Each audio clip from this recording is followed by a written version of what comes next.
Alright, on today's video we are installing front and rear sway bar end links on a 2007 Subaru WRX. Now the kit comes with the front and rear rods, the fixed screws, the installation instruction manual, and a max speeding rod sticker. The tools required for disassembly of this 2007 Subaru WRX: you will need a medium-sized electric wrench, a large-sized electric wrench, a large-sized torque wrench, a 17mm socket, a medium-sized 14mm socket, a 14-sized millimeter wrench, a large-sized 14mm wrench, a 17mm wrench, a 16mm wrench. To remove the old parts, first you will have to loosen the hub screws with a 17mm socket.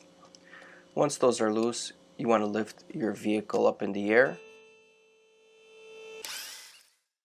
and remove the wheel.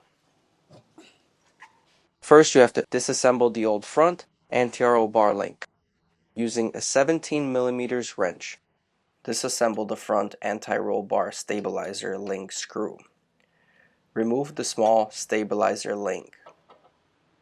Install the new anti-roll bar stabilizer link.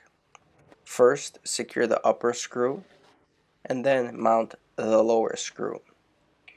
Using a 17mm socket with a 16mm wrench, tighten the front stabilizer bar link screw. Once that's complete, you can lower the vehicle back down, install the front wheel, and using a 17mm socket, you want to tighten the front screws. You want to tighten them to 150 Newton meters. Once the front set is complete, lift your vehicle back up and you want to remove the lug nuts with a 17mm socket. Once that is complete, remove the wheel from the vehicle. You want to use a 14mm socket with a 14mm wrench to disassemble the old rear sway bar end link rod. At this point, you're going to take the new sway bar end link with the washers and screws provided and install it in its new home. Use a 17mm socket with a 16mm wrench and install the rear sway bar end link. You want to tighten the sway bar end link to 80 Newton meters.